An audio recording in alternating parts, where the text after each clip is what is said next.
Hey everybody, welcome to Comfycast, episode 18.5. Because we started recording for about an hour and a half and then it cut off. An hour and a half. It all was right, 30 minutes. We started recording for 30 minutes and then our computer just restarted. So we have Swiffers. We're here live in Seattle, just finishing up PAX. I'm joined by Swift, aka Chris. Swiffers. Beefy, aka Jeff. I am Beef. Hoot, a.k.a. Kevin, K. Pecklet, and me, Reddish Blues, also known as Luis. The Cut Destroyer. If you will. So this is take 2 because we just recorded all this. But we're going to talk about PAX. But before we do, Beefy has a flight to catch in about 10 minutes, so we're going to go to him and ask him, what did you like? What's your game of the show, and what did you hate? But first, what did you like about PAX? I think what I liked most was probably the game Pyre from Supergiant, makers of... Don't rush through this too fast. Wow. Pyre Supergiant because I already talked about it. We already talked about this. So. Hang on. What you liked most about PAX wasn't us. Damn, that's fucking cold. Honestly, I would have accepted Reese's Puff Pit before me, but that still hurts. Yeah. No, but what did you think of Pyre? We tried this out. We were online for about an hour and a half. The demo was half an hour long. What did you think? I think we only did it in like 15 minutes, 20 minutes for us. Yeah, because we're pro. Yeah. Anyways. People next to us are taking half an hour. Anyways, Beefy's just sitting there line screaming, "Get good!" It's from the makers of Bastion Transistor, Supergiant Games.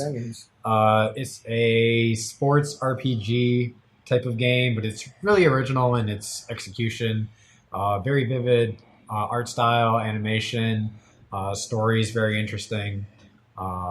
The gameplay is essentially 2 teams of 3 characters trying to get the ball into the goal, essentially, is what it boils down to. And then there's different, the characters have different traits. That's all single player, right?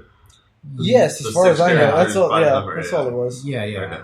And you can also sculpt the characters, essentially train them. You do have the ability to allocate points in their skill trees. So you can make them in your vision. Yeah. You can make the tanks more tankier. You can make the fast character faster. You can make them slower. Maybe. I don't see why you'd want to do that, but yes, that is DLC. Maybe.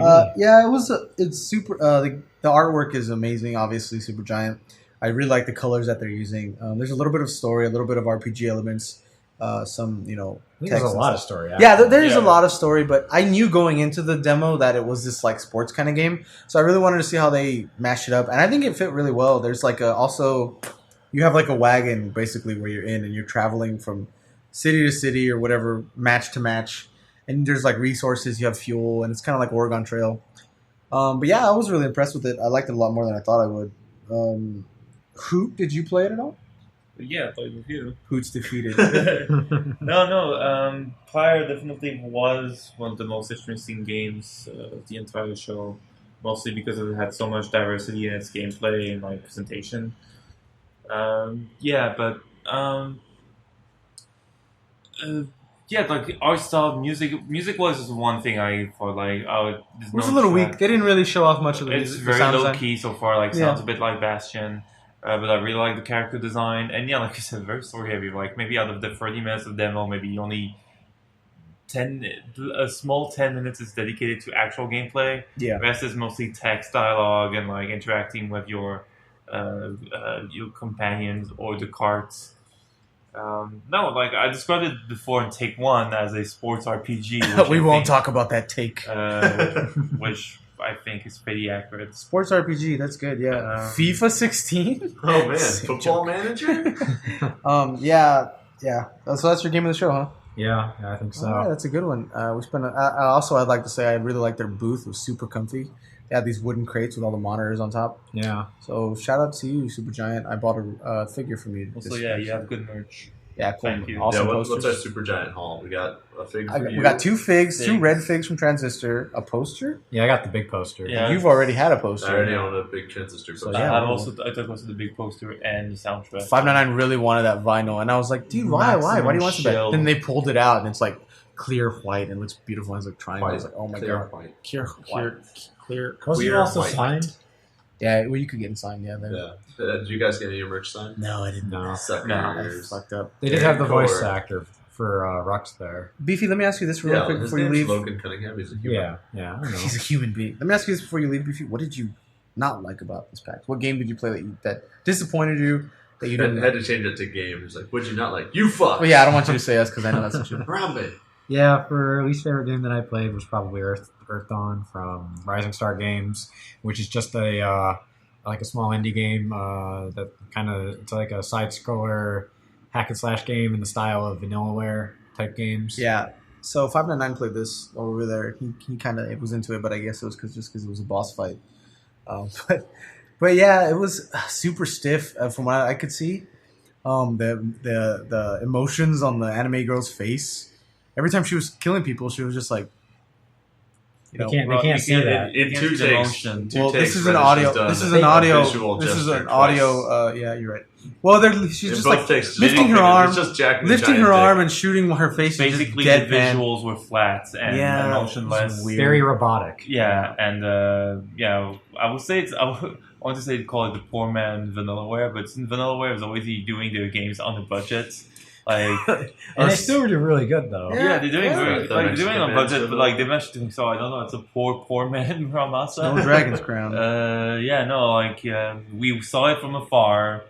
We played it and said, "Yep, no, we." That's good. We're done with it. Touch that again. I can't see how they could fix it, but well, Beefy, I hope you had a good time. We're gonna take a break here. Actually, oh wait, what's up? Actually, there is one more thing I want to talk about, which is an indie game called Outward. Outward, yes. Let's get into this because me and you played this. Yes, we played together, so we should talk about this. So what happened is we sat down for the demo, and there was apparently their demo timers weren't working. So the dude just let us play. Like we were late meeting up with everyone else at our designated meetup spot because we were just playing. So this game is it's basically Dark Souls multiplayer. It's like Dragon's Dogma mixed with Dark Souls. Yeah, because it's Dark Souls mash. Open world, but it's not as hardcore as Dark Souls, Right. and it's co-op based. But there's also thing you have like a food meter and a water meter and there's survival elements. Your health, survival elements. But you're working together and you're just going through dungeons. You can choose to do stuff or you can choose to just ignore it. I don't know if there's like a main story because we didn't really see that. But from what we were doing, we were just getting out. We started in a dungeon, got some gear, fought this dude, went outside, looked for food, went to a cemetery, crossed a bridge, fought some more people. Went up a tower, got a glowing backpack. We got cool glowing backpacks. I got a glowing backpack. You had one that holds a lantern. Oh. We found these double antler masks that fit both of us. It was just really cool. And the dude was like impressed with us. He was like, well, you guys are making a beautiful team. And then we turn around and 599 is being recorded by Rocco from Mega 64. I'm like, what's going on? But yeah, it was a really good demo. What was it called? Outward. I don't know. I don't remember who they were. Outward. Don't know who makes it. Don't look it up we'll we don't want the computer. So I'll figure out who made it and I'll mention it later. But Outward, yeah, it was a really cool game. If you like Dark Souls, like Dragon's Dogma, check it out. We're gonna take a break and Beefy's gonna leave back to Michigan. Yep. Because and also guys, we're probably gonna be taking a couple breaks this episode because we don't know what's going on with the computer and we don't want to lose too much audio. So anyways, special musical interlude though. Ready, boys? Here we go. Count us down. Everybody say bye to Beef. Later, Beefy. Bye, Beefy. Everybody give him a round of applause. Thanks for coming out. No one? All right. Everyone did it. Okay. No one? That's not a round of applause. I was like, what are we doing? There's a microphone right there. We're taking a break. We'll be right back. Stay tuned. Uno. No. Come on.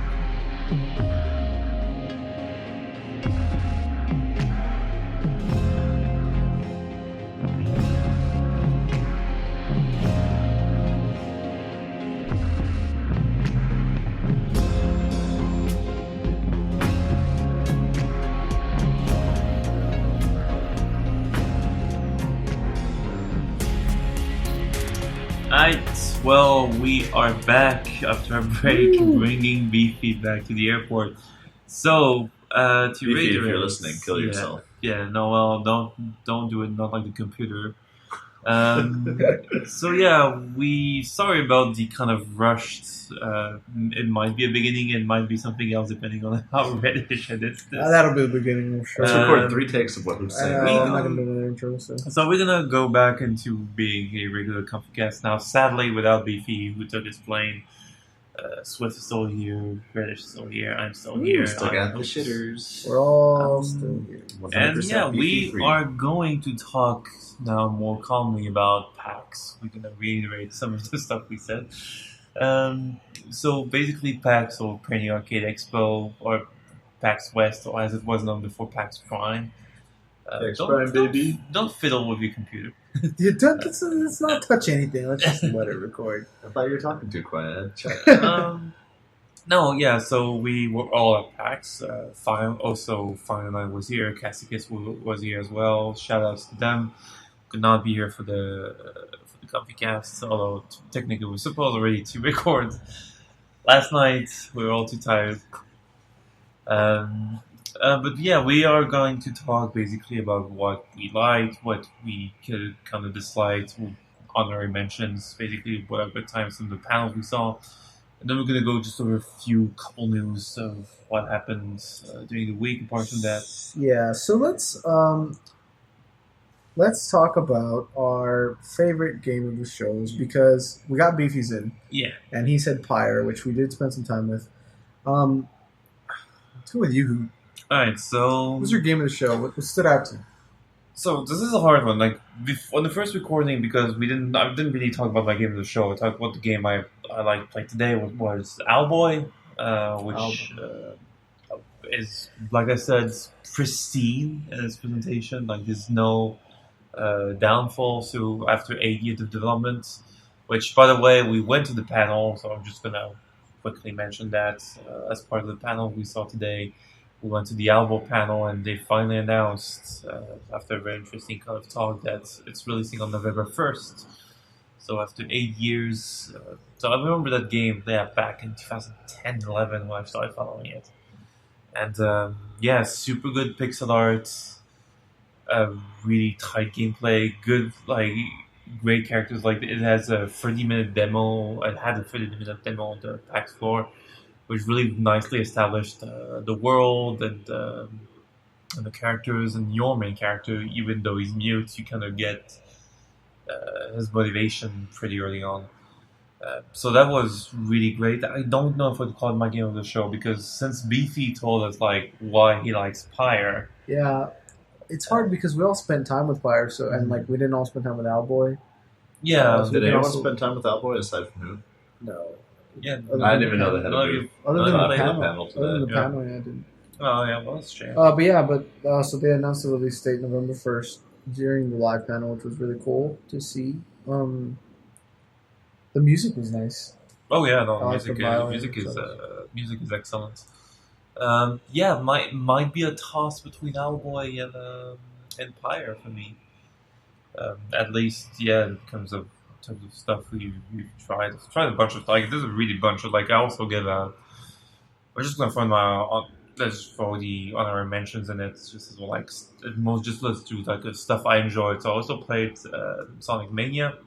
Oh yeah, which was really fucking solid. Like Hoot nearly got punched by a fat man to play Sonic Mania.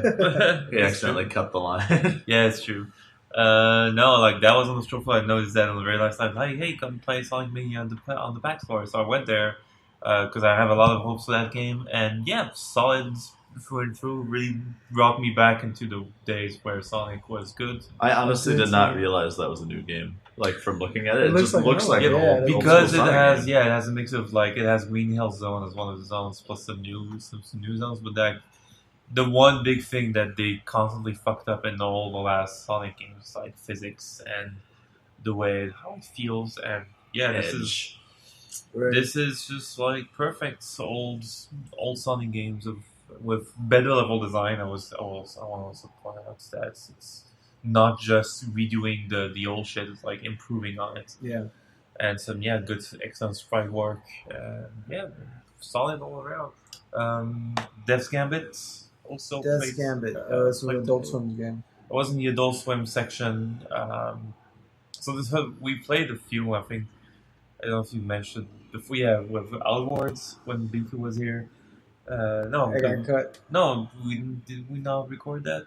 Okay, I'm not sure if we talked about it, but no, in the 10 minutes he did mention. Right. Because the theme of Dark Souls games is kind of a thing now. It's kind of a thing. Yeah. Yeah. And Death Gambit is exactly that in 2D. Menu and all that stuff kind of taken just like Dark Souls. From menus to game feel. Although I thought visually Outward looked even more like Dark Souls. Yeah, especially the menus and the general UI. Yeah, no, it's like a template now.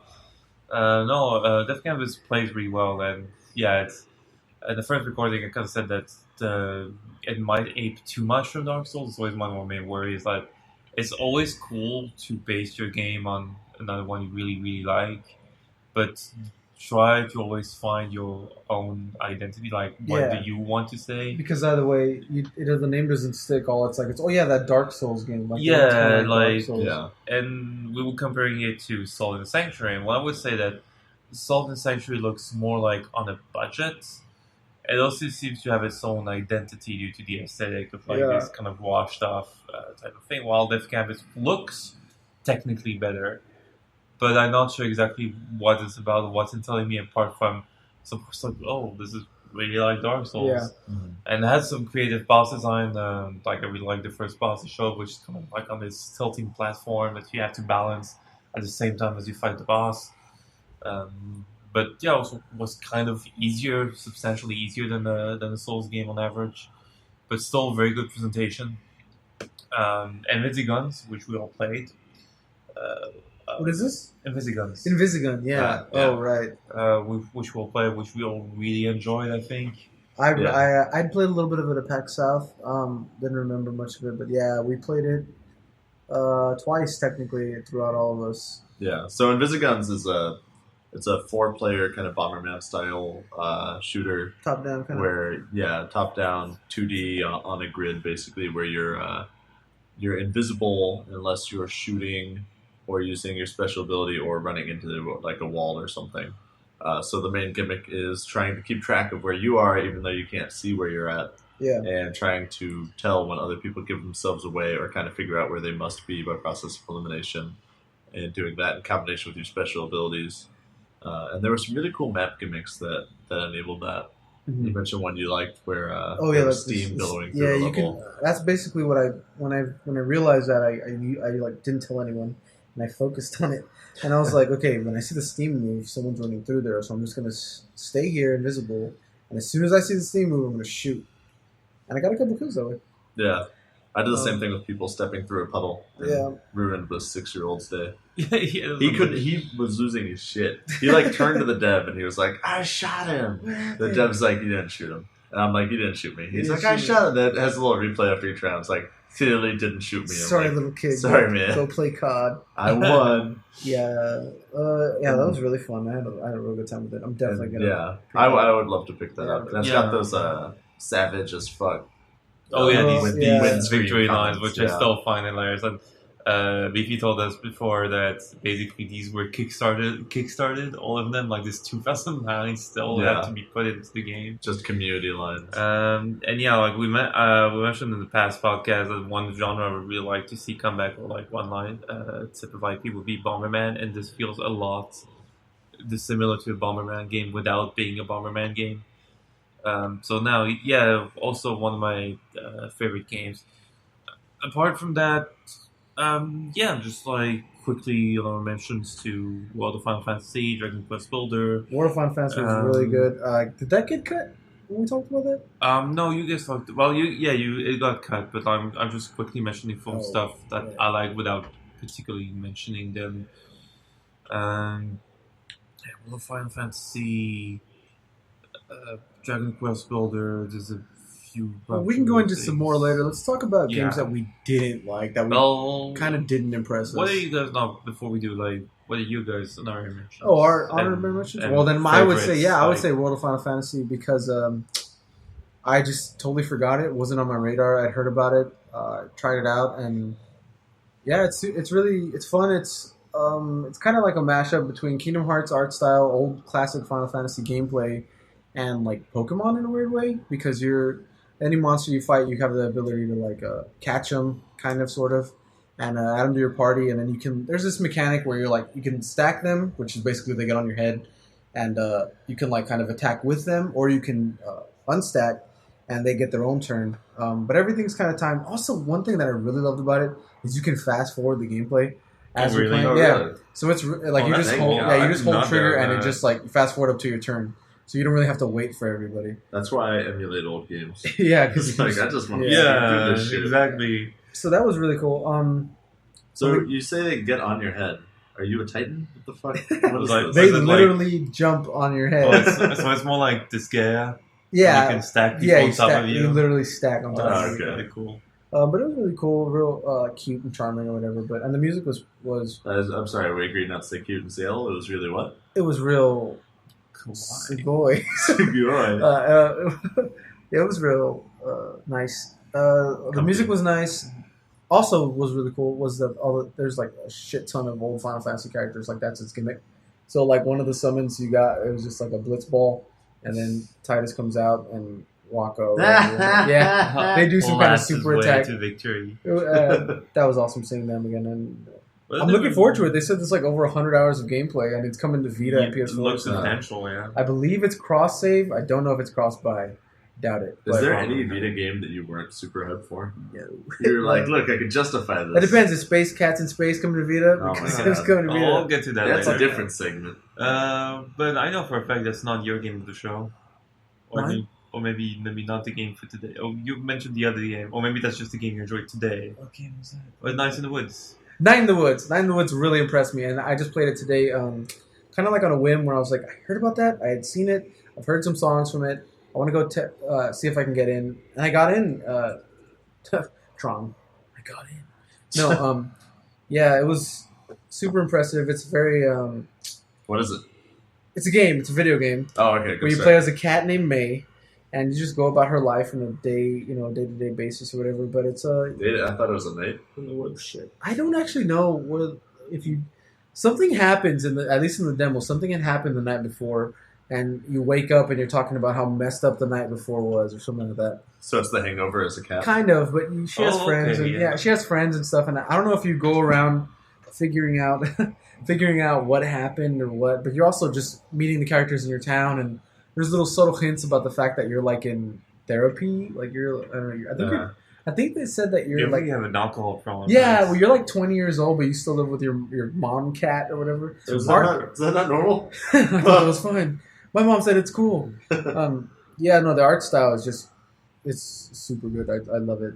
Reminds me a bit of Oxenfree. Yeah, it's kind of like that. Yeah, I don't know what that's really called or anything, but yeah, what is Oxenfree? I've never. Oxenfree is also some type of like adventure game, narrative game. There's a little bit more mystery in Oxenfree. The main gimmick of Oxenfree, which I also kind of like, is that whether or not you put an input, the dialogue will go on. So it's like kind of a real conversation where you can just stand back and like either have like not participate, but that will be noticed. Or you can like butt into like you get prompts, so you can butt in at any time in the dialogue. And I haven't played much of Oxenfree. This is kind of the gimmick I know, but that's been.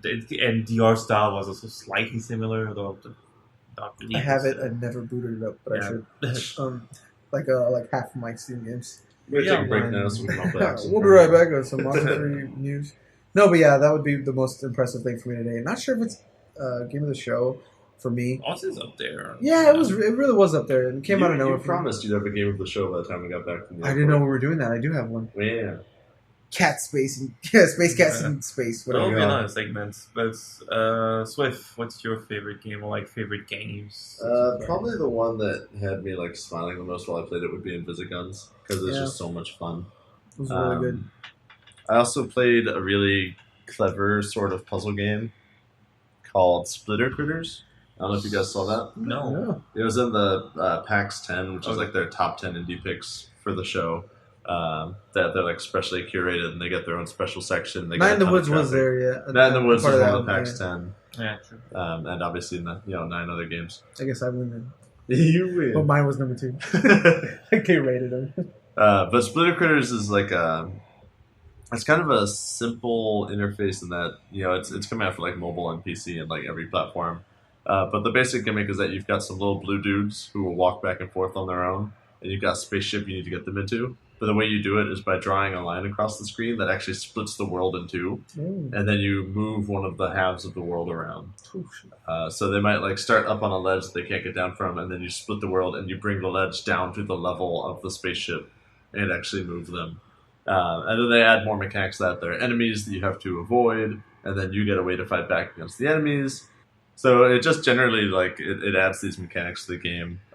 You fight stuff. At some point, there's, like, a laser beam that you bounce around the level, and you have to, like, get it into this dish, and the spacecraft you have to get your little critters to doesn't appear until you make the laser beam get there.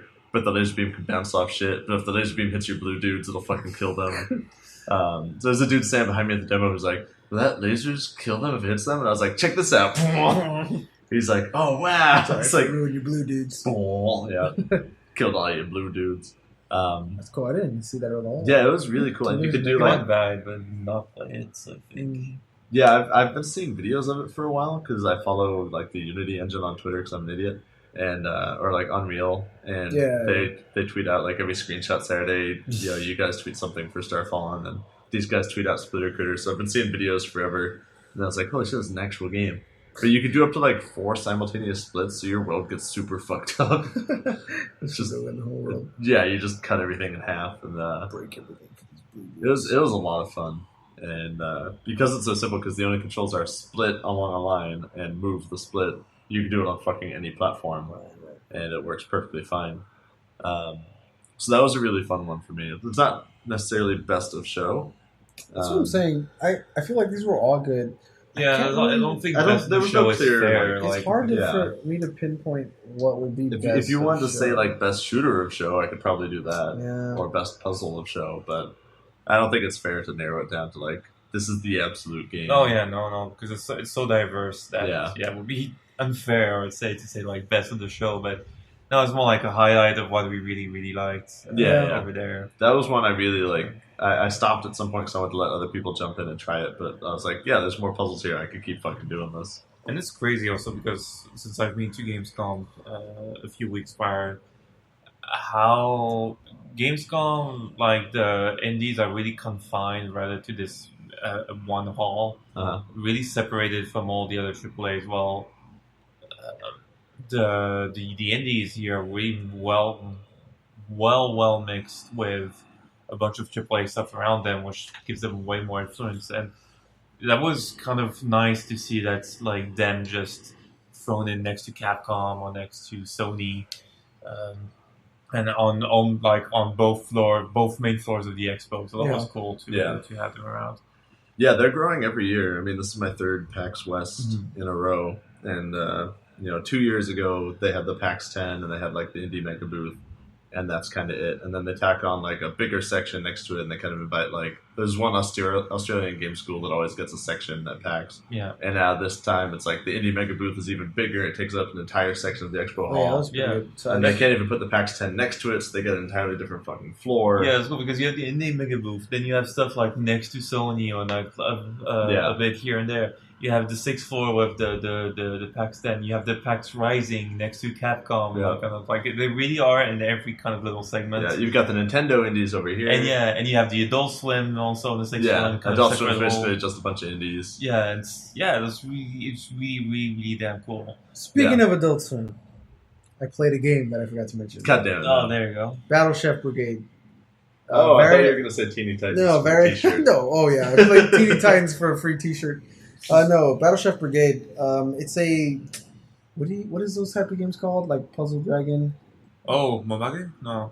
Oh, Puzzle Dragon. Puzzle Dragon. Like match three kind of game. Yeah, like a Bejeweled kind of. It's kind of like that. But there's also these parts of it where you literally walk outside of the kitchen and you go and you have to fight monsters to get their like innards and pick blueberries and then come back. You have to go get ingredients. Yeah, come get ingredients. Come back and you put them on your pantry or put them in the pot. That's good. You fucking start cooking a dish, walk away. Yeah, you kill walk some away. Shit. And it's like it's still boiling, but whatever. Yeah, it doesn't matter. You come back and you put it in. And you have to make a dish, and it's got this really cool. At the end of the demo, there's this face-off kind of thing where it's legitimately like you're playing. What's that show called? Iron Chef or whatever. Yeah, where it's like the king or whatever will tell you, the king of the chefs or whatever his name is. He'll be like, today's special ingredient is like it was like a ribs, like from a bull or whatever.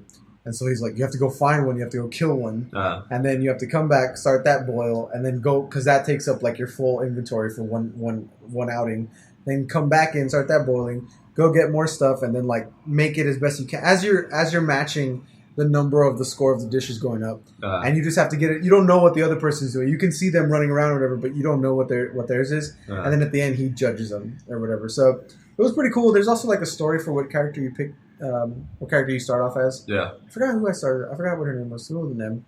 But she was like living at home. Their parents own a restaurant, but she wanted to like run away. But it was really cool. There's some mechanics. It's another thing that reminded me of Pyre, where it's like they mash up a bunch of mechanics from different games. Yeah. And it kind of just makes its own thing. Is the hunting like, do you actually get combat? Yeah, you combat. Like you jump and kick and there's special attacks and you can do like magic. So it's crazy. You just, as soon as you pass the line of like where the pantry is in your kitchen, you're outside, you can automatically like attack or whatever. There's no loading. No, there's no loading, nothing. You're just outside and you can automatically attack. Yeah. But yeah, it impressed me a lot, and I signed up for the email thing. But Battle Chef Brigade, Adult Swim Games is publishing it. So but now we spoke of the good times. Actually, before we go, that reminded me of one other game that was pretty fun. Teeny Titans. Fuck that. Reese's Puff. Oh man. No. For relatively simplistic games that work on like mobile or whatever, there was this game called Guild of Dungeoneering. That was hanging out. It was like hidden behind a bunch of other shit. And it's basically like it's the same kind of, you can do it on mobile or whatever. You run like a Dungeoneers guild, and you build up your town or whatever. And it kind of reminded me of was it Darkest Dungeon, but less of a dick to you. And the combat's a lot simpler, like it's 1-on-1. But basically the concept, like you go into this dungeon and you have certain ability cards that come from your equipment. So you might have like a 2 melee attack card, or like a deal 1 melee, block 1 melee. And then as you go through battle, and what you do is you basically draw 3 cards and pick one and play it. You can see what your opponent's going to play first. So you're up against a rat, and it's going to deal 1 melee damage to you. So you drew like a deal 1 melee, block 1 melee. Like, oh, fucking perfect. So you can block, or you can also attack. Yeah, you can like block, and then for every damage you block, you get healed. Or you can like do a full out attack. Or you can plan really far ahead and like draw more cards. Then on your next turn, you have 5 to choose from instead of 3 this turn. And then they'll have attacks. So like if this deals damage, they draw 1 less card from now on. Oh, okay. And that was actually surprisingly fun and almost kind of deep. And then you like would finish the dungeon. It's like you found 3 potential pieces of equipment, and they show you like, here are the ability cards you're gonna get from this equipment. So you're like, oh shit, well I'm really good at ranged attacks, but I have like nothing for melee right now. So I'm gonna take this, this wooden stool was one of the items. I see. I'm gonna take this stool and be really good with melee too. For some reason. Out. Yeah, right. Wow, you don't beat people with stools? What were you playing on? Was it on like an iPad? Or I was playing it on a tablet, I think. Okay. Actually, I don't remember anymore. Yeah, I was on a tablet. There was a PC set up with it right next to it. That was actually like, it's not super deep, but it's fun and like an addictive sort of thing. Yeah. Like if I had it, I'd play it. I would definitely give it a shot. Yes. This is this was made by Versus Evil, this company. I just looked it up right now. Just wanted to give a shout out. Also, Nine in the Woods is by If. I forgot what that stands for. IF. If. I thought they were like Infinite Fun or something. Something. God, I should look it up. I thought you looked it up. I thought did. That's why you were on your phone. I looked up the other one and then. While you look this up, let's now move. Infinite Fall. Infinite Fall. Which is really good because the game is like Infinite Fall. Very fall. How about we take a save break? Oh yeah, all right. We're gonna take a break real quick. Make sure we're saving everything. Get a couple more rounds of beer, and we'll be right back.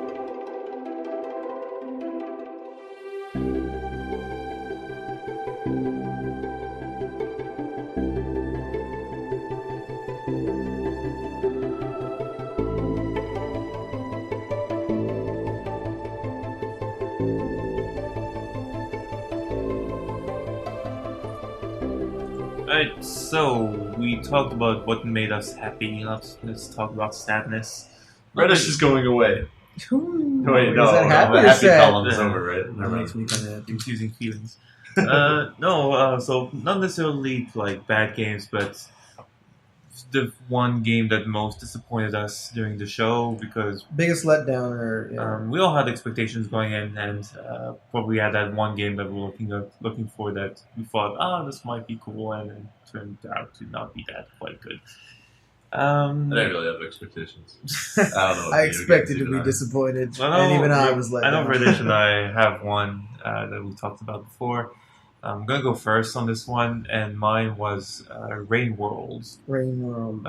Which is kind of a weird platforming Metroidvania where you play this little ferret creature, which I think is a Swedish studio, who I've been eyeing for some time now, because it has some really good art style going for it, and some really good animation. They use a special technique for the animation is not traditional because it's all the creatures have these flat pixels, so they can basically move each pixel kind of like kind of in some sort of flows pretty. The way the ferret actually moves. Yeah, but it's not a traditional animation thing. That's what kind of made me interested. I think I've seen this. Like they're always putting out these animations of like a creature getting murdered. Something, and it looks beautiful, and then you're horrified. It looks beautiful, that's for sure. And then I played it, and it's very. Like this very well, I guess I don't know if I would put that full in a game or rather the demo that they put out because yes, could be both, but also I fault them for it because it's like this is like I was saying, this is when you're supposed to show what your game is. Grab someone by showing what's stunning. This is your time to put your best foot forward. Yeah, like I said, I don't know if it's never fair. Like on a show floor where, like if it's a game that requires you to just sit down and take the time to kind of absorb the whole thing, and on a show floor, generally like. Yeah, I'm not thinking of spending more at least than 30 minutes or 15 minutes, depending on what it is. Right. I don't want a t-shirt. No, I'm not even like. Then I'm in for the long haul. I'll show up 3 hours early. If it's a long demo, or something like that, you better set it up Pyre did that by having a really good intro. But Pyre's also more even though it was 30 minutes Pyre, though, it was it showed you enough of what you needed to know to get what the game was. Well, and they have an advantage in that everyone knows Supergiant and you know what you're getting into. Yeah, Boy, for that matter, also had a very good setup. But yeah, Rainwall is not really a narrative game. It's more like, okay, you start in this dank little cave, and there you go. You just go, you have a map with all these connection parts, so it feels kind of Metroidvania. Mm-hmm. But yeah, once I started playing, it felt very heavy. Not clunky, but yeah, it's like a little bit sluggish. Everything slow, everything just kind of there. So I kind of enjoy just exploring and getting the part.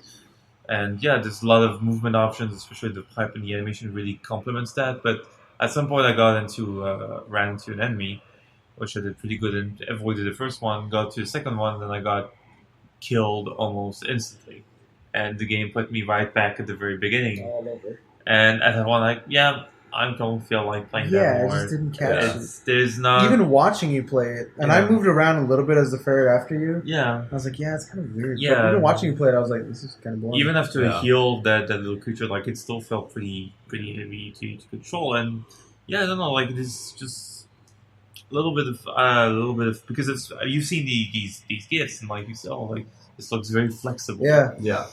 So if you could do this kind of animation on the fly, I can do anything on the fly. So it's going to be amazing. It's just where is it? You need to show it to us. It's no, as soon as you die, you get something beautiful. Yeah, maybe if maybe I look at a trailer, they do a little marketing thing. Well, okay, this is what's going to happen later. Yeah, when you get more powerful. Maybe some form of carrot on the stick will give me it's some more forgiving checkpoints, or a save system. But it was not really.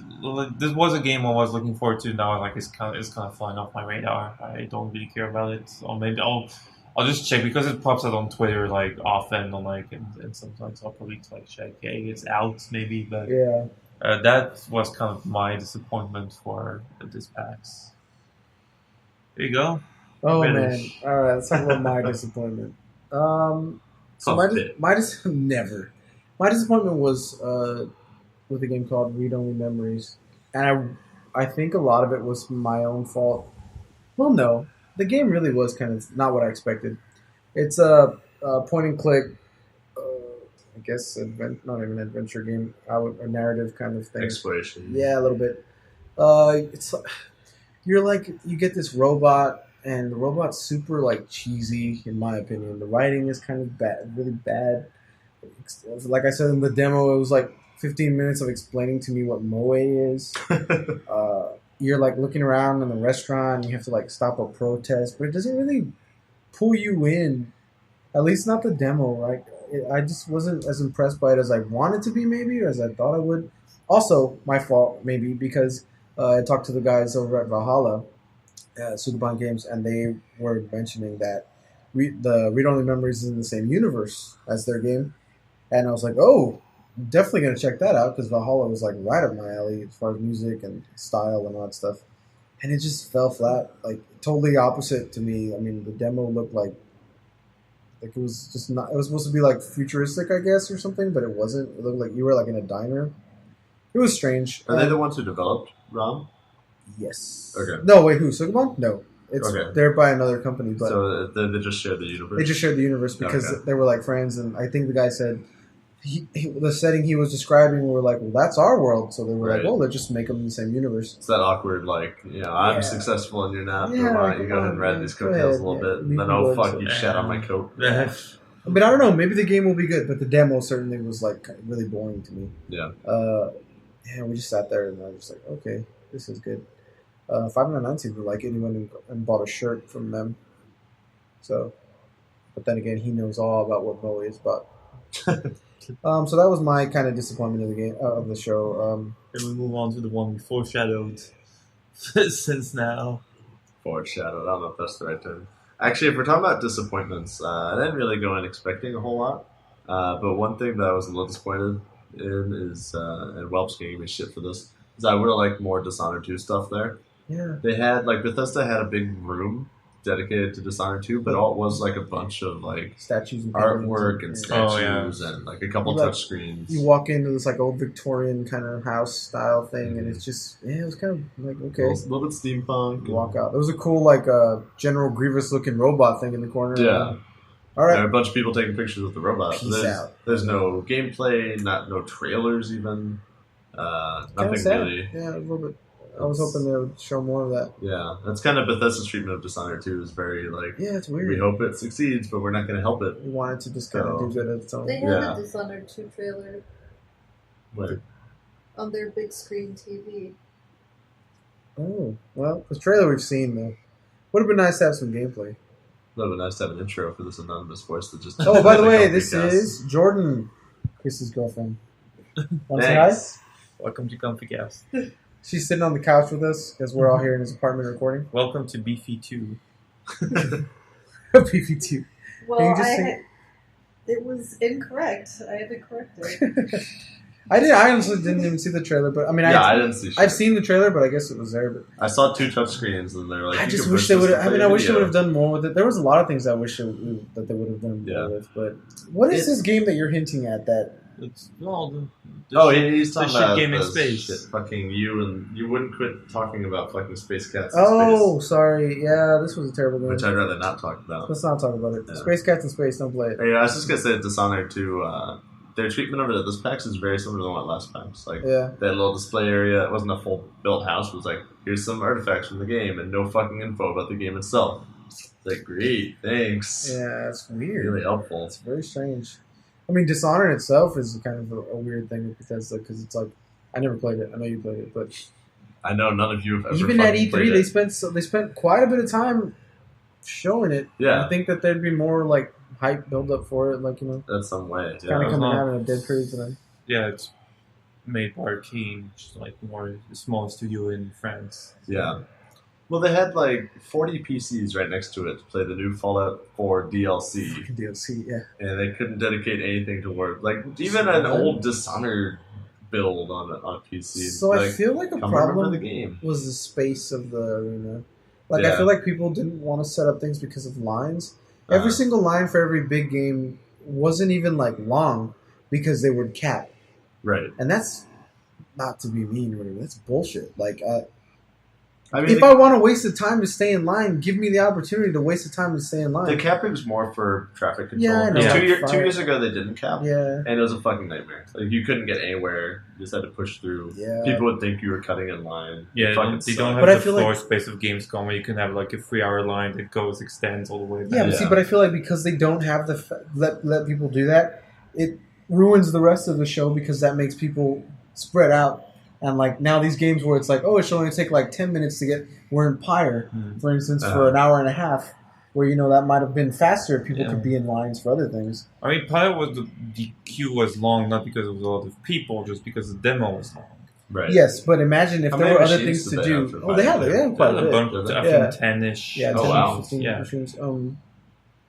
I don't know. It just that whole theme, this whole PAX, it kind of it's a tricky balance. Don't even get me started about Final Fantasy 15. That is some fucked up shit. Square Enix, if you're listening. Yeah, there was a 1-hour demo for FF15. And to get it, you had to be probably one of the first 100 people to get into the convention center. Like get there super early, and we tried. Well, we didn't get there super early, but we were didn't try that hard. We were first, kind of, and like we could have gone there. If we would have like ran, but then they're like no running, but then people were still running, and they get there, and then by the time we got to the line, as soon as we were about to turn the corner to actually get in line, the dude's like, "Oh, we're all passes are gone." Right. It's like, what? And what are you doing? Why have an hour demo? Why don't you have a half an hour demo? You could double the amount of people that you got in. Yeah, I think it would benefit either from like have a few less games at PAX, which is a tough sell for them obviously, but open up some floor space for the games that are there. Or like they're moving into all these surrounding buildings, like they have the VR free play stuff all in its own area. Yeah. Like they need to do more of that, like move the indie stuff to its own building. Yeah, give it its own building so we can have lines. Because I mean, like it's weird to think that I'm asking for lines, but at least to know that I'm in this line, I can stay here and I'm gonna get to it. Right. Where it's like I would go to I went to Record 3 times to get in line for it. Every time I went, the line's capped, come back in 10 minutes. Right. What the fuck you think I'm going to do for 10 minutes 3 times? Like, just walk around the Xbox booth for 10 minutes, and then I would come back and be like, it's capped, sorry, someone else was just right here, right before you got in. Like, I'm not going to wait for one person. I mean, you're basically standing in line but against the wall. Yeah, but and whoever rushes over there let me know that I've got my spot. I'm locked in, Yeah. you know? That's what... I mean, I would like a ticket system for, like, that just too. show up, here you go. So, that kind of pissed me off. Yeah. That's a discipline. It's tough. It's definitely... They take up so much fucking space. Yeah. They were in like 9 or 10 buildings this year and took over the whole convention center. There's still not enough room for all the shit that's going on at PAX. Sad. That's why we had to bring it down to Texas. PAX South, be there. Only reason we would. Yeah. Everything's bigger in Texas. Bigger. Yeah. Well, other than that, still had a bunch of fun. Really, actually, enjoyed having because of one of the opportunities where I really get to see a bunch of different indies and really good ones. Honestly, if it were just AAA, I wouldn't go to PAX. Honestly, AAA and conventions, kind of tell them to fuck off. Yeah. Most of the time. As like what I mentioned before, it's cool that indies have so much different spaces. Well, we also saw a bunch of panels, so quickly gonna mention the ones we saw.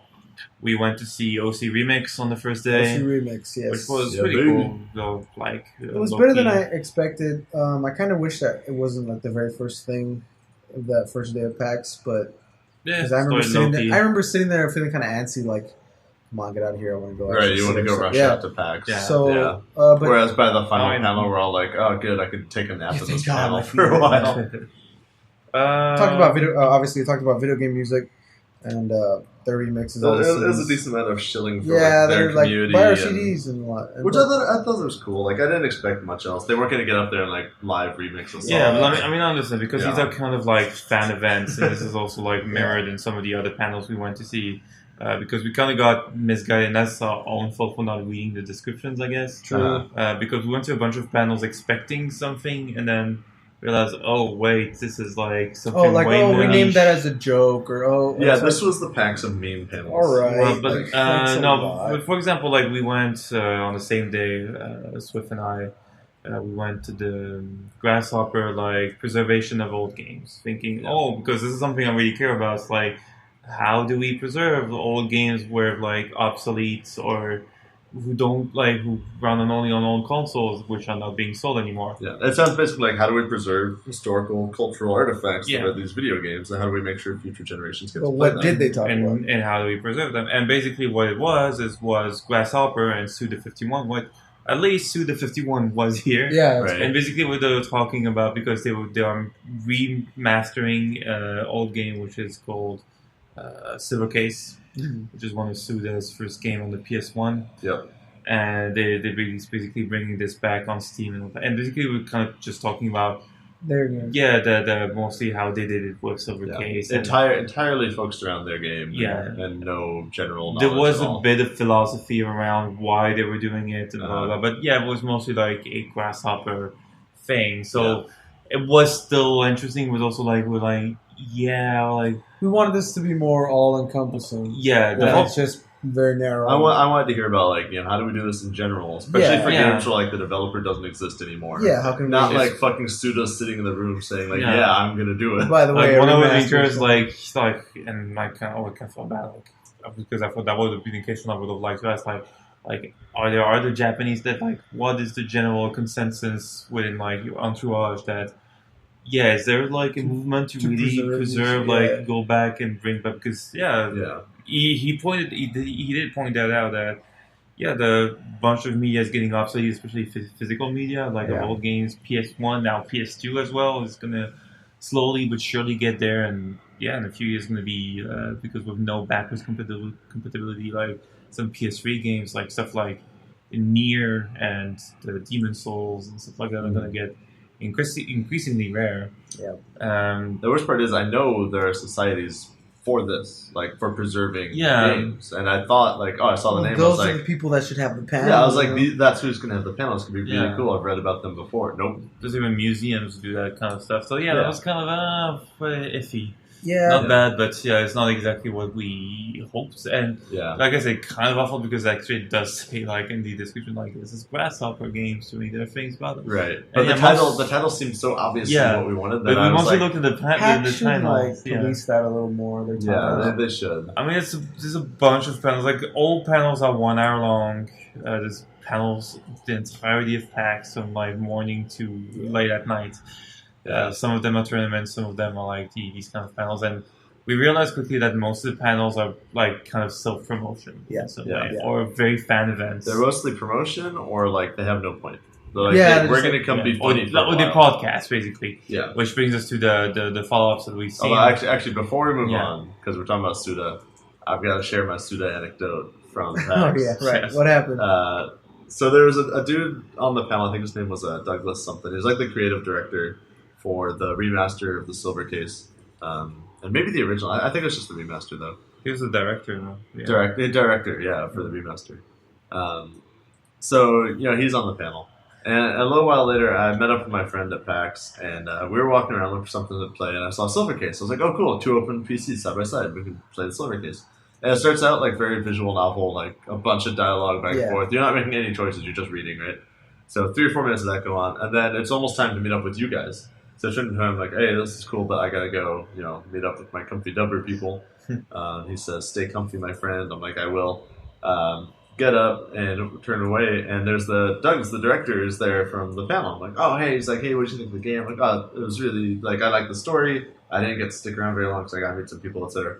Meanwhile, my friend's playing, and he's getting frustrated. He turns around, he just stands up, and he looks at me. He goes, "I can't find a game here," and I'm like, No, man. No.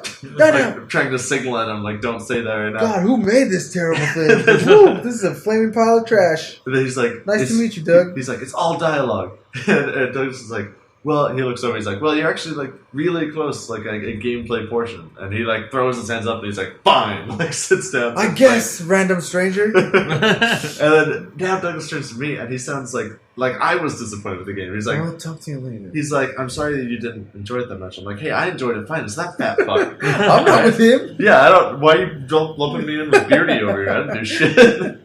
So I texted my friend later, I'm like, that dude you just shit on the game in front of, that was kind of the creative director of the game. He goes, oh my god. Oh, damn. But it is a VN. I was like, fuck, I can't get through to him. I guess you win. So, I'm sorry, Suda, if you learned English and you're listening. I'm sorry. Wait, what did the follow? Yeah, what did the follow-up panels that we saw? Oh, well, we saw that Vita. What is it? So we went to this panel. So this is also kind of our fault because super excited because we're like, yes, Vita. What was the title of the panel?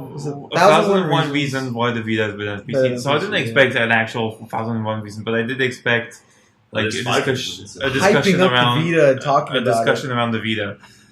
Just like because we're a big fan of the Vita.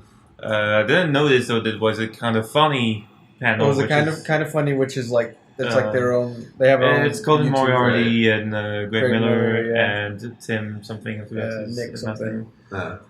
Which true, like it was entertaining in its way. But they're funny and they gave out video games and stuff for people who ask questions. But again, he mentioned that even people standing up to ask questions to him were like, so the title of the thing is, Vita better than PC. Why do you like that? What is wrong with PC? And he was like, obviously the title of our panel is a kind of a joke. And I'm like, what? Yeah. How are we supposed to know? How's that obvious? Yeah, why don't you just name it like what kind of funny podcast? Right. Recording live. Yeah. Why don't you just name it that? Why do you make a joke where it's like, we wasted time? Not wasted time because I laughed at it. I had fun or whatever. Greg Miller is okay. But we were there in line for, we spent that time where we could have been at PAX. Expecting something else, only to be kind of like, oh, it was a joke. And it pisses me off because it's a 4-day event, right? Yeah, the expo hall is open 8 hours a day. There's only so much time. So if you're there nonstop, that's 32 hours to play the games in the expo hall. And you have to get to a panel at least half an hour before it starts. So you're not going to fucking get in. Yeah. And they're not in the same building most of the time. So there's like at least 15 minutes of walking back and forth. So all told, you're looking at like 2 hours to spend on a panel.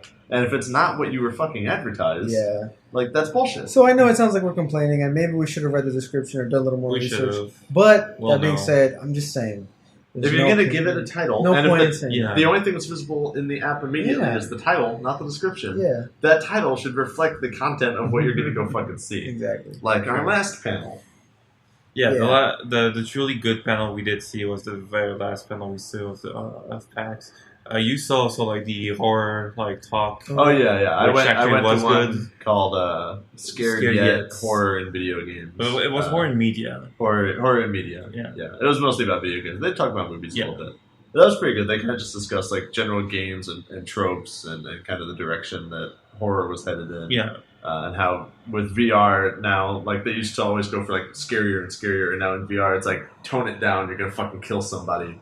Because everything's intrinsically so much more terrifying. It is true. Oh yeah, anecdote on that because I did try like a horror game in VR, which is called Stifled, which is a Chinese horror game recommended to me by another Chinese colleague because they're friends. Which basically is a horror game where you don't really see, you only see outlines because echolocation. Yeah, basically it's echolocation. You only see outlines based on the sound. And of course, there's a monster in it that also tracks you based on sound. Right. And it just does right enough aesthetically, and like it doesn't it's very clear what you see, so it doesn't confuse you with the VR. And it has really good sound design and stuff like that. But yeah, I am usually very good with horror, but with VR, suddenly it's a whole other level. Because you can't have these reactions where you can shield away. You can't hide, And that's exactly what this is. Like you can't, cover your face, or you can't turn away from the computer. It's like you're there. You are stuck in there, and like it's too much of an effort to because you don't want to. Well, the whole point of the VR is to immerse yourself. Yeah. Right. So you're and then you realize maybe I went too far. Jumping in the pool and no way out. And it's like I'm usually pretty good with horror. Like I don't get scared, but I had to take a break pretty fast because at some point, I was stuck in a dead end. That thing. After a while, mostly because I was stuck, not because I was scared. It was getting very stressful. Yeah. If I could play like Amnesia in VR, I would die. I'd have a heart attack and it'd be game over. There's been a bunch of times about how we're trying to find the right balance and the right kind to keep you tense, but not fucking murder you. Which is why I would think that going back to psychological horror like Silent Hill 2, which is not explicitly about shoving stuff in your face, but more like an unsettling ambience, which I think would be better. And that was kind of what they were saying. It was like jump scares. I mean, jump scares always sucked. Yeah. But, there's really a need. They suck, now they're dangerous. Yeah. Because they'll work in VR. Yeah. You'll just be standing there and something will pop in front of you and you have a human visceral reaction to get the fuck out of the way. It's an automatic reaction. You cannot, unless you have, extremely low blood pressure, you will react to a jump scare. And it's, physically dangerous, too, because you're probably in a VR space like the one we're in now, which is, 8 feet wide. Yep. And if you have that reaction and you jump backwards, you smash into a window or something. Or you hurt yourself, whatever. We actually had this experience where there's a friend of mine who does a Gear VR thing, and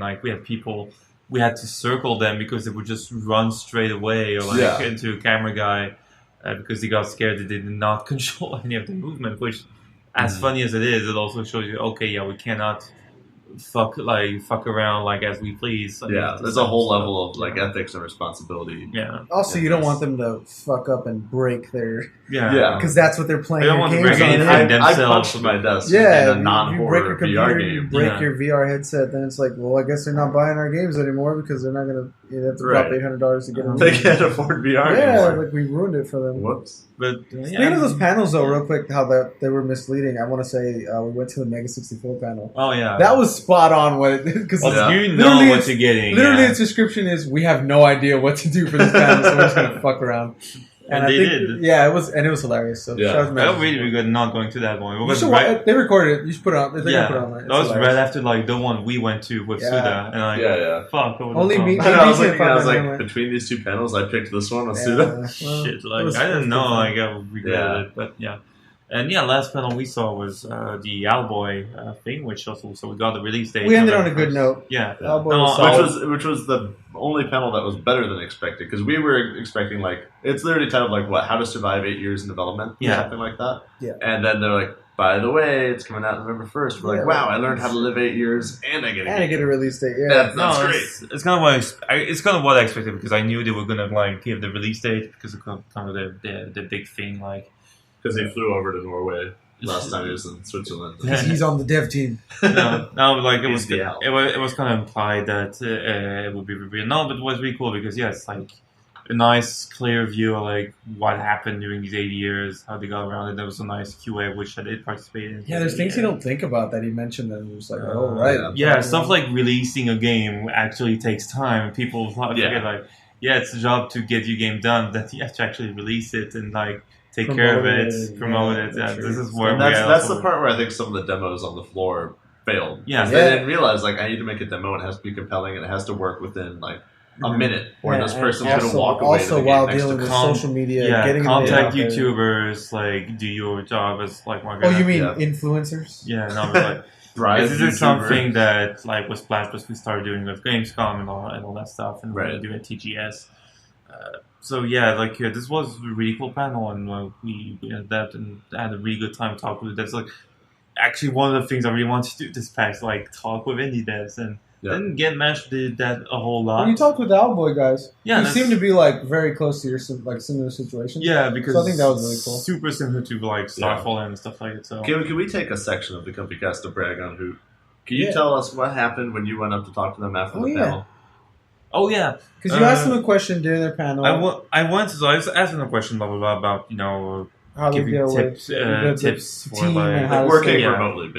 Morale, I think is morale boost. Yeah, and a lot of them like not going to go into detail of that, but I went to them afterwards, like once the panel ended, and started to talk about what I was doing and show them like the animation I've been doing recently in my new project.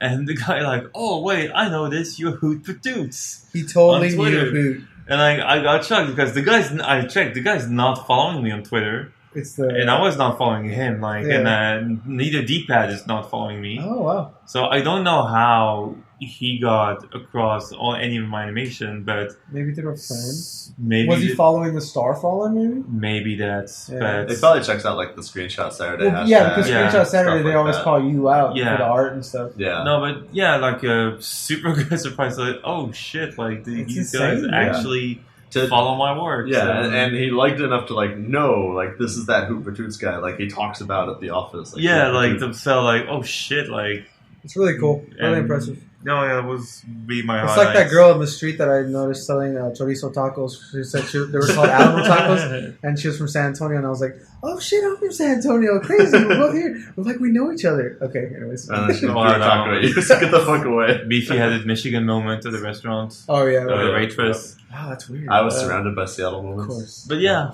PAX, super fun time. Would do again next year. Hoping they would bring the PAX to Europe. That will probably never happen. Yeah. Gamescom would be fun though. What did we play here? Mario Maker. We did play Mario Kart. We played Gang Beasts, which was super fun. Oh yeah, we did play Gang Beasts. Do you know your game of the show now? I think I know mine. Gang Beasts. Definitely not push you, pull me, or whatever the hell it is. Just push me, pull you. Oh, we played and you're salty because you got wrecked. Yeah, that game sucks. We played another special game called Splash Blast Panic, developed by our very own Owlboy. Yeah. Comfycast exclusive. Which was a PAX exclusive to Swiss House. Yeah. So you had to move to his hall. Next year we'll Swift Theater. We were just handing out Splash Blast controllers. Made you guys play Splash Blast Panic, which was fun. Make us. We wanted to play. Yeah, I wanted to play. It was fun. Yeah. I think I was really pretty high, but varying degrees. I'll give it a solid 5 out of 10. I mean.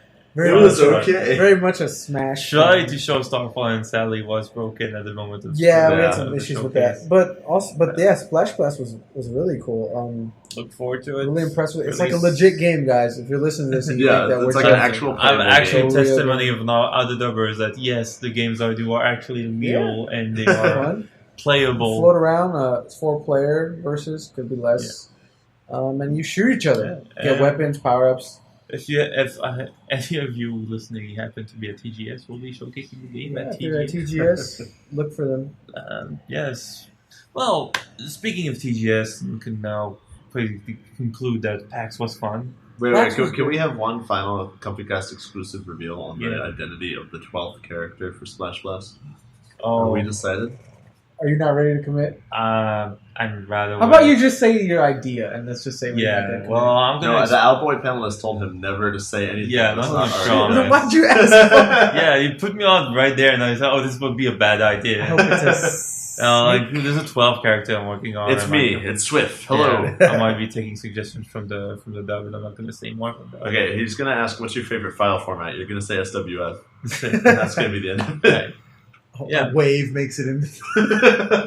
PAX Sorry. was fun. No. PAX was fun. PAX was Good really time. a really good time, man. I've enjoyed Seattle. It's a beautiful city. It was cold.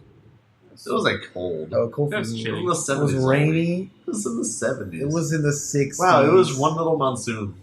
Yeah, One little monster. it was cool. We had an umbrella. Not for you, but, we had one. Did you guys get any merch? Oh yeah, actually, bunch. So me and Hoot picked up a red fig from Transistor. It's super 2 red cool. figs. One Yeah. each. Yeah. We picked- basically- We're we're going to saw split it in half. We're gonna split it. Yeah, shared joint custody. Which tint do you want? Once he told me, I straight attacked that Supergiant store to get like posters, the red their figure, stuff is just so cool. I got the soundtrack for Transistor. I almost went by Supergiant on the way out today, but I was like, fuck, I have to meet these assholes. And I already own a big Transistor poster, Yeah. and Red watches me while I sleep, so it's okay. A bunch of t-shirts, one from Sukeban, one Shovel Knight, the Hyperlight. You got Shovel Knight? Shovel Knight shirt, yeah. Oh, nice. I wanted to buy Where one. were they? Which one did you buy? At the Valve store?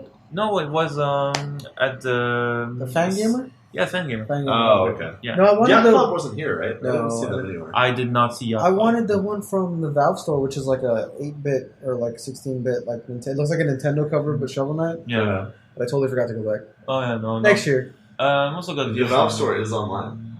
Yeah. I'm just throwing that out there. Screw that. Some Undertale figurines, which Fangamer was also selling, and I think a bunch of other stuff. Bunch of pins. Oh, That we all been. Oh, we went by the dangling Pokemon about. Center. That thing was a fucking bust. Oh yeah, Pokemon. Maybe we went late. We went like what the third Was day? there supposed to be stuff there? I thought it was just a bunch of beanbags. No, they were selling. It's like a store, like a Pokemon it's store. Oh, really? Store, yeah, But they didn't have much How'd left. you get in there? I didn't There's a see line. that. You do have to go. queue. Yeah. Wow. If you saw those signs that said It's- Pokemon Center with the arrows, It's the most they useless didn't queue Oh, we've okay. done the entire PAX. It's Yeah, you go we there, walked like, in and you have Pokemon Well, merch. Yeah. 599 bought a pin set. Yeah, he did, but Which it's was just like interesting. there's more stuff in the Pokemon shop in my own city Yeah. that I can Right. select that and that thing. So Yeah. Luckily, it's okay because Pokemon's been shit since 2001. Fight me. All right, Yeah. Jim Winter. Yeah. It was pretty shit. Gen 1 and I will not fight you as well slightly grown, but like that's the amount of I can Yeah, muster that's all to we defend are. Pokemon. No, yeah, that's kind of the merch. We got a couple I'm free forgetting shirts, something. couple I But don't think I got any merch. Oh yeah, I got Did you get a poster? Yeah, I got the big Transistor one, Beefy got Okay. which I just went to. plus the Yeah. one you gave me for the Shovel Knight. Knight. Finally. Finally bring back home. 1 year later. We got a I want to talk about this. We played also a game called Deformers. Yes, we did. We got a shirt for that, and Ready at Dawn. I want to point that out because it's made by Ready at Dawn, the people who made the order, and I ragged on the order for months and months and months because I Well, think, yeah, Order was a terrible game. I think it's a really bad game, and when they announced Deformers, like completely out of left field It's with like, like what a is smaller this? team, and everybody was like, "This is not the Order 2, like this sucks, like it's not AAA." I And don't know why people want and I that. was one of the only one like, yeah, this looks actually super fun, like way better game than the Order. So, as a guy who didn't even know this was a game until 3 days ago, what's Deformers? Well, Deformers is like it's an arena. It has multiple modes. Like basically, you play this like big squishy ball, which can be either like a Yeah. dog or a fruit or something. Or a big Hamburger, googly. That's kind of a pig, rare, Cupcake. beef. rare Yeah, aesthetic kind of. Beefy actually chose the hamburger. Yeah. Which has a very fun, like clean aesthetic. Kind of makes me think of Rareware. Yeah.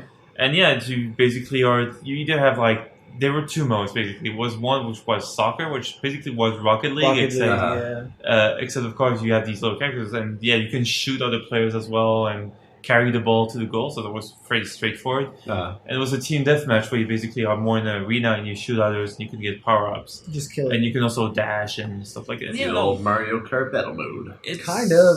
Because you're speedy. And closed, yeah. It's straightforward. Has a bunch of little mechanics to maneuver. I think they're gonna heavily push like the Rocket League mode. The character design. Oh yeah, how they're puffy and they're round. I think that's the best aspects of it is probably the design of it because it's very simple, but it's like immediately likable. Yeah, right away you're like, oh cool. You know? That's kind of how Rocket League was. Very bright. Yeah, the basics are very accessible. Also, they gave me like 5 shirts. Gave you the they were just giving them away. No, that was fun. That was fun, and like they had a nice setup for that thing, and nice to see that.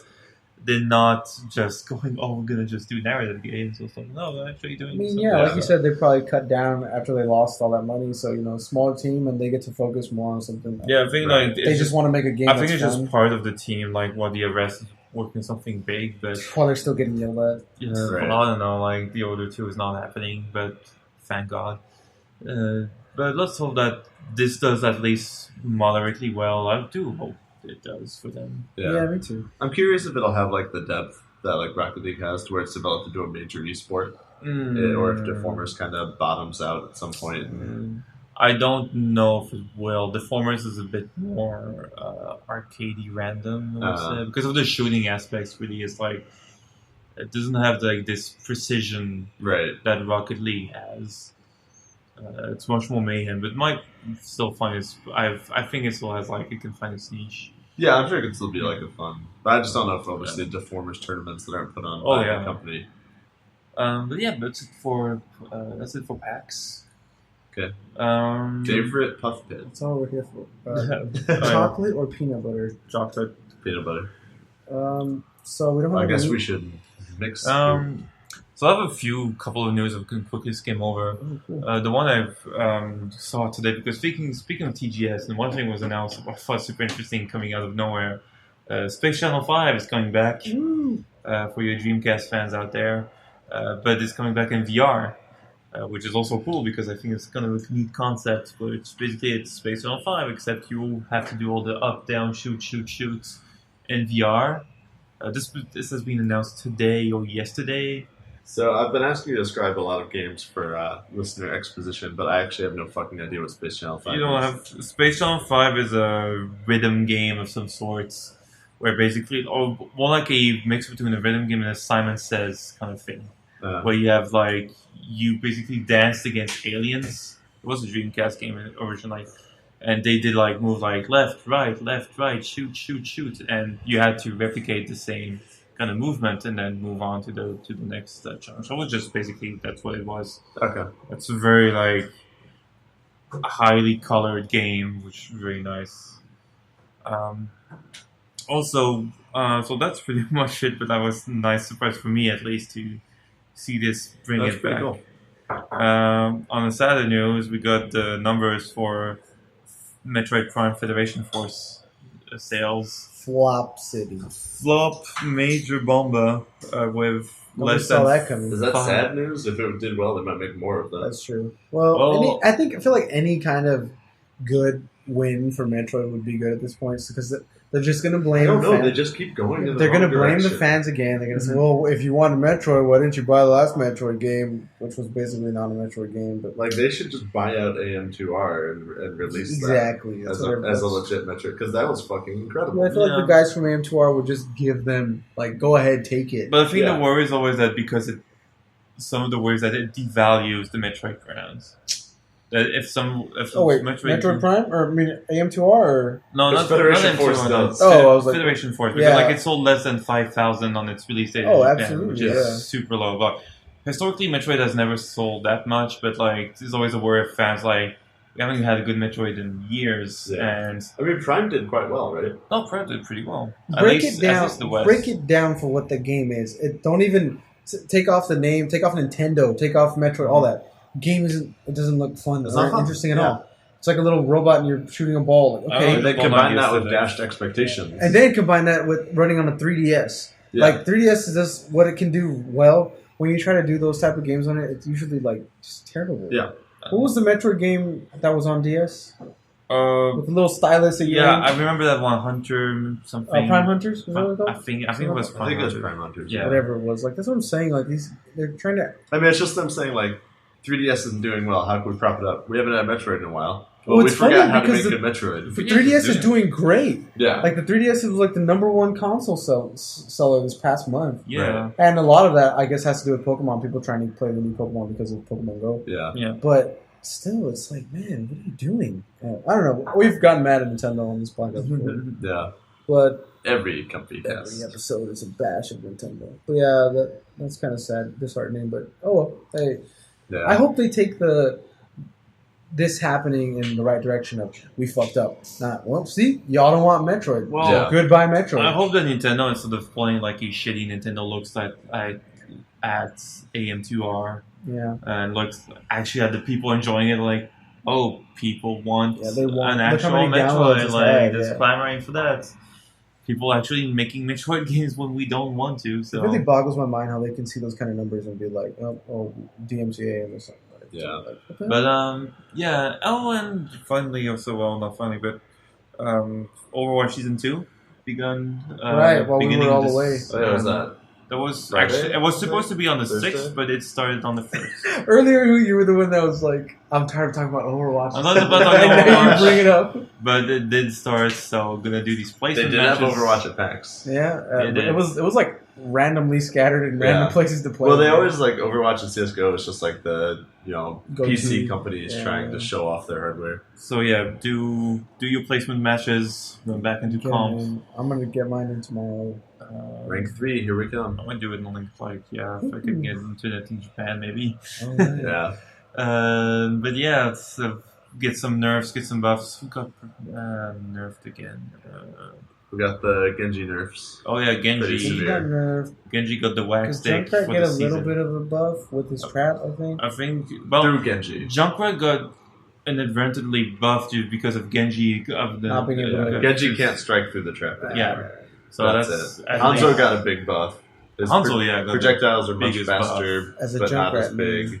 Mm-hmm. And he moves faster when aiming now compared to before. Yeah, and I want to say, I do appreciate better the new ranking system they have, which is going on to 50 to 51. Right. Like, it's these larger numbers. Much more granular. And yeah, instead of focusing purely on your numbers, here's your rank, you're not going to automatically, lose your shit if you lose a series of match because it's your rank. Right. I like how they made if you get in the top end ranks, it will decay over time. So it's you got to play and prove you can still fucking do it. You can't have your brother come over and get you to Grandmaster. Sorry, Reddish. No. Finally, I want to keep this for last because I'm not sure we talked about this last podcast because it was not announced back then. That would make it hard to talk about. Oh wait, no, we did it after Gamescom. Yes, we did. What is it? Metal Gear Survive. Did we talk about this? No, we didn't talk about it. Oh, there's something else huge we haven't talked about. What? Which is the PS4 Slim. Oh, sorry. We never talked about the PS4 Slim. My favorite story about the PS4 Slim is I follow Laura K-Buzz on Twitter. Yeah. Who's the one who... She physically owns the PS4 Slim. Oh, she bought it? She's the one who bought it? Yeah, she's the one who bought it. I met her at CoxCon and all that stuff, and it's so funny to see her on Twitter. She physically has the console, and there are still people that. Nah, it's not real. It's fake. How does she have the console? Well, see, she bought it off she bought it off eBay. eBay, but nobody knows how this thing leaked. How do you mess this up so bad that it's actually boxed with all its pamphlets and everything ready to go, and you haven't even announced it? Yeah, it's probably like an employee test. Something. No, it looks like we had those at Microsoft. They were test Xbox Ones floating around. That's insane. But they tracked the shit out of them. If they're ever connected to the internet, they knew. And they were you're the motherfucker who sold it. You're fired and you're sued. It's insane. No, but it's hilarious to see the massive denial of, nah, it's not. No, she goes, oh, here's a picture of it. No, here's it booting up. Booting up. Here's like every piece of evidence. Dude, they did an unboxing. Like, no, she 3D printed like the whole thing. That's a Steam machine. She 3D printed Japan as well. Like it's like, like it's pretty obvious this is coming. And their event is on September 7th. I mean, and who was really in doubt that there was going to be like every PlayStation before it's had a Slim? Why the fuck? Was exactly. the Like except PS1. Oh my god, I can't believe it. I mean, yeah, it's like Slim as fuck. As the saying goes, like it's a secret for everyone. It's like why I don't know why they're so secretive about. We knew there'd be a PS4 Slim. It would have been the Neo. That would have been like a bigger like fuck up because that's actually new specs. Like that's just a Slim with some minor changes to the exterior hardware. They took some ports away. Do I have to pick now between having a Slim PS4 and having a Neo? Like, is the Neo going to be fat? I'm guessing the Neo. The Neo, we don't know what it's going to be. The Neo could literally be a Rock Band guitar, and we have no fucking idea. And the Neo, I think we're getting news for everything about the Neo and stuff. Either like on the 7th, or I think on the 7th. It's gotta be the 7th. That would be the play. They're going to want it out by holiday. Yes, some specs already leaked. Yeah. You know, Xbox already said Scorpio. Their specs are already out, 6 teraflops, whatever. Even though it's not really what's going to be called. Yeah, they announced when you can buy PSVR, right? Oh yeah, you can already buy it, or it's already sold out. I think, like as far as really? Yeah, as far as the price and everything. No, it's coming out on the October. Something. Yeah. So it's in pre-order. So obviously it's going to go best with the Neo. Yeah. So they're going to release Neo not long after. That's exactly what I'm saying. Which Black Friday because it feels like they're panicking because of the Scorpio. But but there's something they can do. They knew about the Scorpio. Look, they've already got the fan base, so I don't think they should be that.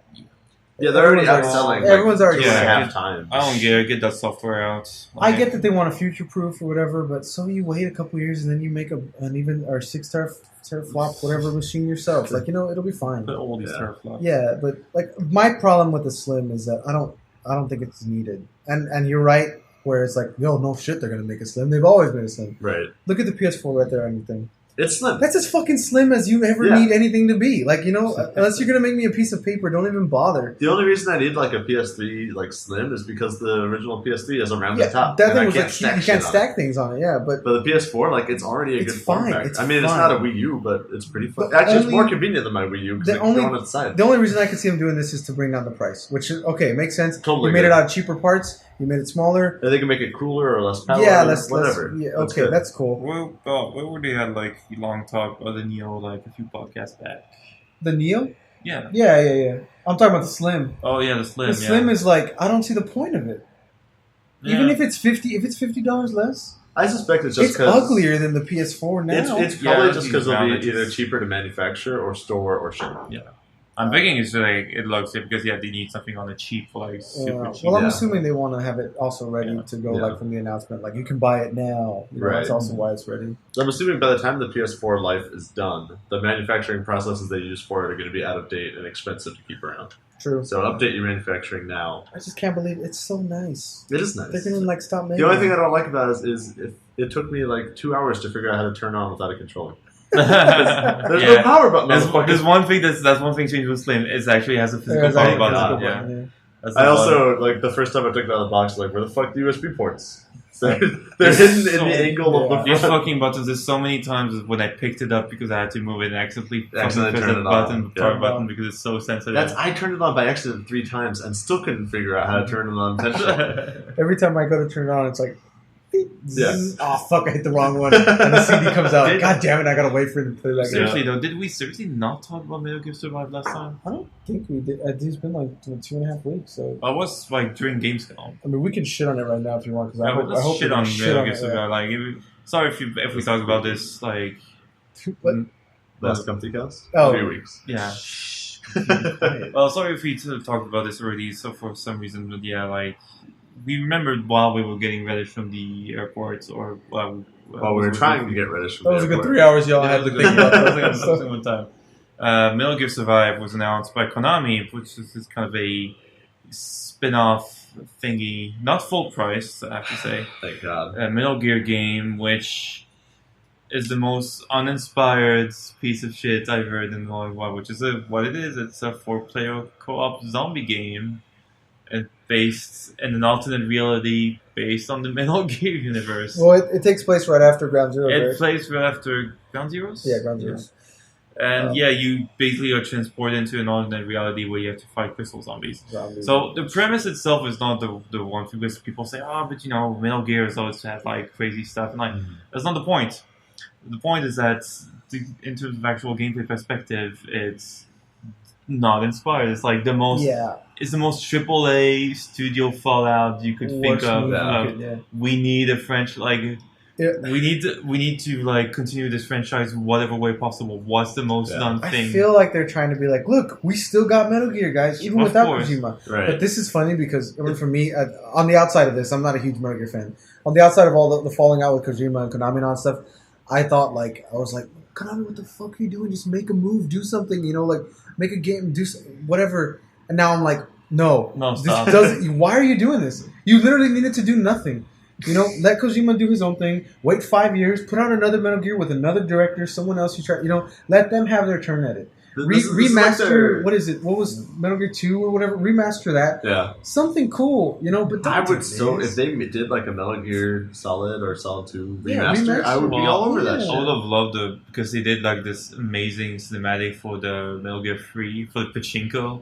That's another thing. Use the Fox engine, fine. Okay, you fucked over Kojima. And they did bother remodeling everything in the Fox engine of the Metal Gear 3 assets. Like, Remaster 3 is the best one. Why not? But no, they're coming out with this. And it's just such a wrong move. It's like their Metroid. Like, they just want to keep putting stuff out so people don't forget that they exist. Well, I mean, but the stuff is not good. It's the only leverage left in like the video game world at this point. Like, they're not going to do anything else. Except maybe Pro Evolution Soccer. Yeah. But Well, I did hear a rumor that if you want to get real world weapons, or if you want to get weapons within Metal Gear Survive, you have to play real world pachinko tournaments. That would still be an improvement. From Japan. No, but you have to fly to Japan. Yeah, like the people say, but no, we'll have more Metal Gear gameplay. Like, stuff. It's not the point for me. It's like if whatever you're gonna do with this franchise has nothing to do with the actual franchise or the themes or stuff like that. You're just throwing the name on it. Yeah, like I said, it really is a name. You just had to pump the brakes and just wait. Don't put this out. Just wait it out. Give it time to breathe. All this shit just happened. Let Kojima go do his own thing. Come on back to it when you have someone who you want to dedicate to the series. New director, whatever, and reboot it or do something. Fine, that's fine. It's your property. Go ahead. But with that said, I'm not gonna. Once we're done with this, I'm not gonna think that much about it. I'm not gonna go all outrage about Metal Gear because it's not worth it. If it's good by any kind of measure, okay, cool.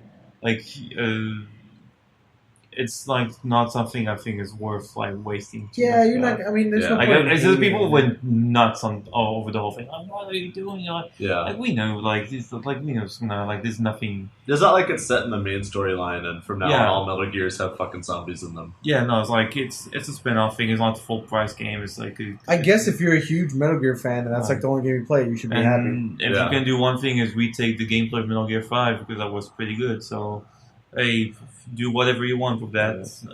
I'm not gonna lambast the whole thing before it comes out. See, I haven't played a Metal Gear since Metal Gear Solid 2, so I'm really curious. Why would you shoot zombies in that kind of engine? I'm not gonna sneak from them. They are technically some form of zombies, which the Phantom Pain, which has context. So the fact that there's zombies is that it's not. It's not that it's out of place. It's just that the excuse of why, it's so transparent of why there's zombies. They're reaching. They're reaching. Because this is the main thing. Zombies has never been a main thing. Somebody in a boardroom. We need the Boeing, and we need easy AI. To have Black Ops games. Sure, are doing good. Yeah, exactly. Yeah, just.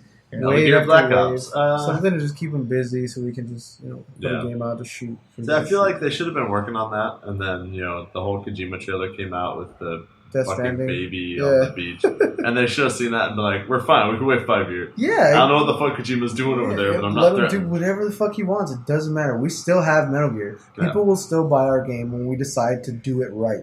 Let's not just try to rush a title out to say, "Haha, fuck you, Kojima. We have your property." Yeah. Because then you just piss people off more. It's not like these things are cheap to make. Yeah. I don't get that. It's a waste of money. Waste of time. Waste of, development time. That's what I would say. People could be doing other things. Well, yeah. Like what, pachinko machines?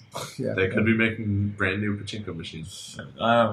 Konami's not worth wasting time. I don't know why. What else do we want to talk about? Was there NX news on this? Oh, there was a few. Like NX News is more like Precision Song. It's pretty much like Rumor.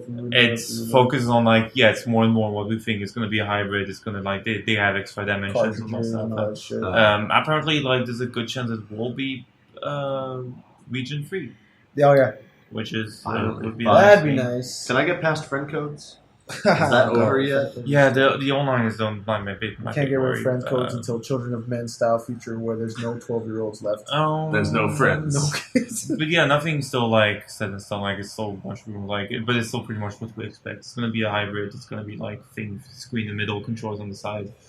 God, let's see how that works out. I don't really want to buy it, but if they get their online game together, I might. Like if they work out their it's a big if. Yeah, because as much as they're cutesy, like family friendly, there's so much bullshit to get around in any of their hardware. You need to just do it and turn a blind eye to it. Just fucking do it. Yeah. So, you had some crazy ass like really violent games on the Wii. It's fine. Like, and no one was like banned Nintendo. Oh no, a kid's gonna hear the word penis. Yeah, it's like we can't have that happen. You come from Japan where kids come home from school and watch tentacle monsters. Like that's literally on their lunch boxes. See the movie getting pegged by an octopus. Pretty much the news for what we gathered. Like, we were pretty much busy with PAX. Yeah, nothing big to hit on. But next up will probably be post TGS, and there'll be an hour and a half of food talking. Yeah, pretty much. I'll be at TGS. Giving us a recap. Exclusive. I'm thinking about grabbing onto his feathers and flying along. Japan for the first time. Yeah, Japan for the first time, and at TGS both places. Yeah. If only. How's it going? Succeeding home after his trip in Geneva. Get the exclusive insight into whether Japan truly has made anime real. Oh, probably has. Live from find a hot spring. I mean, have you seen the Olympics 2020 oh yeah, I didn't. That's looking pretty cool. Amazing. There's all Vocaloids. No, it's like video games. Oh yeah. The dude came out as Mario. I saw the Mario costume. Yeah. This is their prime minister. yeah. So to end this, like, because we usually do it in a compendium. We don't have a compendium. We don't have any emails unless you have a question. We don't, but like I was thinking, well, instead of a compendium, let's just simply what would be your biggest expectation for TGS? What would be your biggest get for TGS? Oh, for me? My biggest get would be... That you want most? Atlas announces that simultaneous release worldwide release of Persona 5. I absolutely knew it was going to be Persona 5. Oh, you mean like in September right now? Yeah. Instead of February? Like, surprise, it's coming out. It's already on your desk. Surprise, yeah. Oh, shit. It's in your mouth. That would be my... that would be my biggest get. Surprise in your mouth. Puff up, bitch. It's candy for breakfast. You are the PS4. God, that would be great. Use your tongue as a laser. Yeah, my big expectation is hardware. NX, Neo, Slim, PSVR. At TGS, what would it be? Probably maybe. Let's see if at the September 7th thing they just announced a Slim like formally in some games. Then I would think, okay, TGS. Apparently, there's 3 pieces of hardware. Like the rumors that there's even the crazy thing is that there's like, oh, is there a Vita 2? Like, it's not gonna be a Vita 2. But like, there's apparently there's 3 pieces of hardware. So one would be Neo, one would be the Slim, and I don't know what the first thing would be if it's the video. PlayStation phone. Some kind of peripheral. Just get a second job before. Like a VR. They recently announced they want to get more aggressive in mobile again because Pokemon Go, and we all know how that's going to go because we remember PS Mobile. Yeah. Because you are like spending that money. Yeah. Can't wait to go catch Kratos. It's gonna be like some kind of connector to your phone, like adds a D-pad and analog stick or something, like that shit they used to have. Sony doing what they do best is looking at what Nintendo is doing and doing it worse years later. No, like I guess my biggest hit would be what.